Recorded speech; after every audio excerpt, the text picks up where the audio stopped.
So, Oliver, 20 plus years in this, hundreds, if not thousands of candidates, you must have seen it all.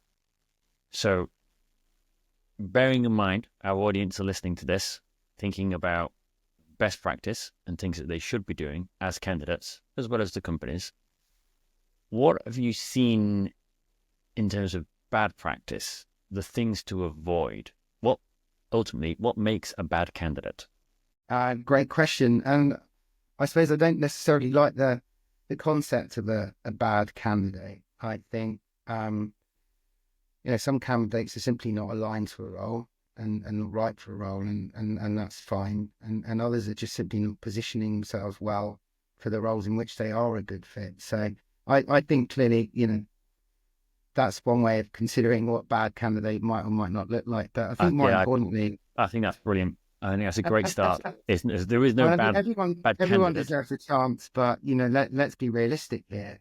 Organizations need to recruit the right kind of people, and they've defined that. So let's talk about that. And I think one approach I like to think about. I mean, before I say that, you've probably got three cohorts of people out there. You've got very active candidates. Let's say you've been made redundant.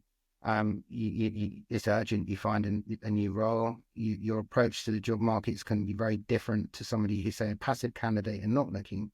So the behaviors of somebody that's perhaps becoming a bit desperate, they've interviewed for lots of roles, they've applied for hundreds of roles, and they're perhaps not making any progress with that, then that's going to drive certain behaviors, which we won't necessarily talk about at length, but that will have an impact on the outcome, right?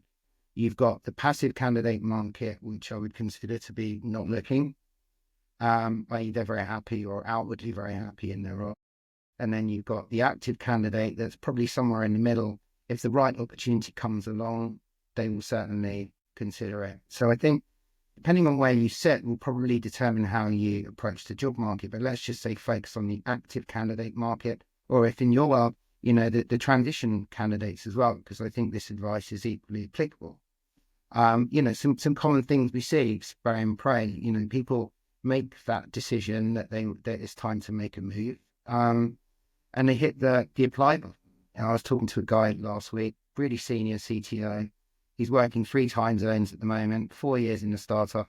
Role's been going fantastically well. And we had a brilliant conversation about what they'd achieved. So why looking to leave it? It'd be quite simple. Working 3 time zones, 14-hour days, young family, it had become unsustainable. So he just literally sat there one Saturday and just started hitting easy apply. And by Monday morning, so what have I done? I'm an experienced guy. Why am I doing this? There's no structure to this.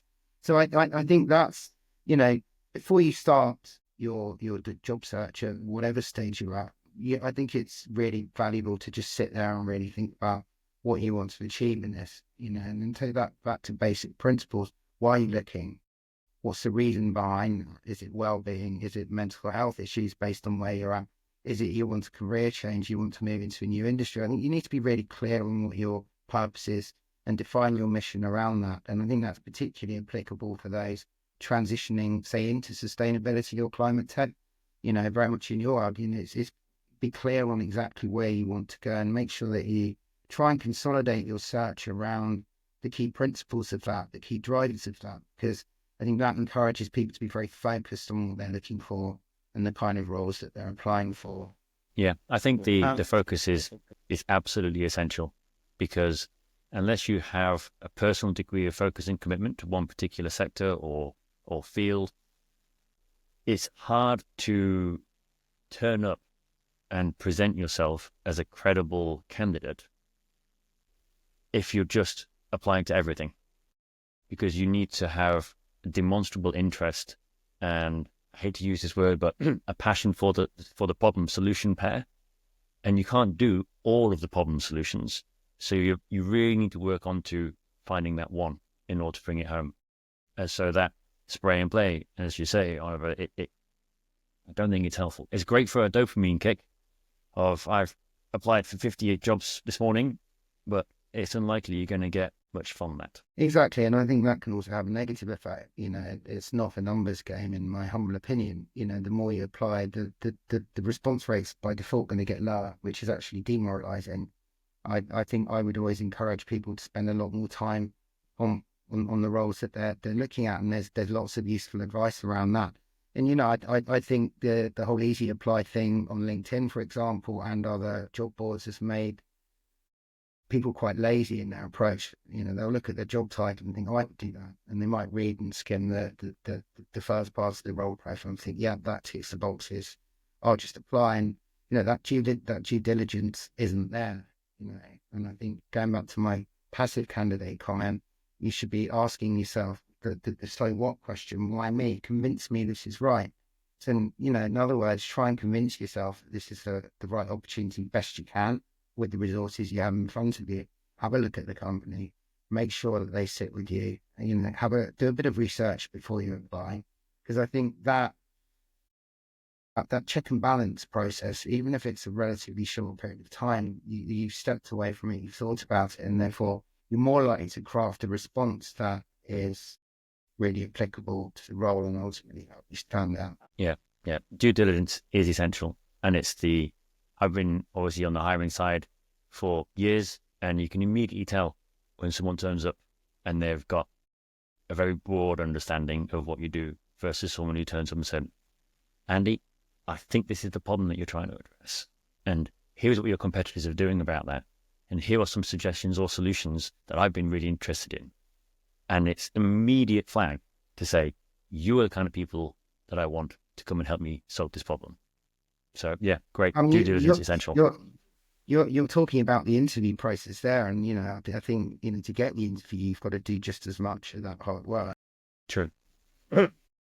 That's quite key, and we're increasingly seeing AI creep into that, and technology, and people becoming more lazy. I think when I applied for my first job, you had to craft a letter, you neatly folded it in an envelope, and you were worried about how that looked. You had to use your best handwriting, make sure the stamp was stuck on correctly. It was all about first impressions, and that part of it is gone in a way.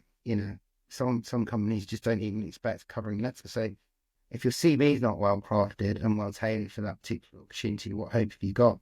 So I would always encourage people to add what they can.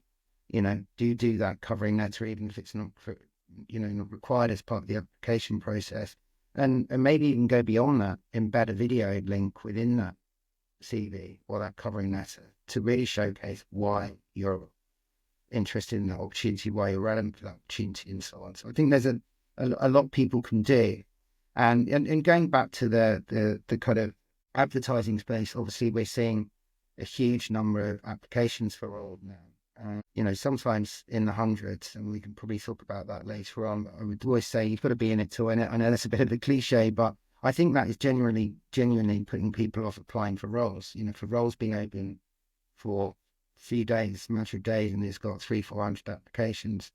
I think that's deterring people from actually applying for a role that they could be a very good fit for. So I think the mindset needs to be right as well, and say, well, I'm going to ignore the noise. If this opportunity looks great, then I'm really going to focus on that.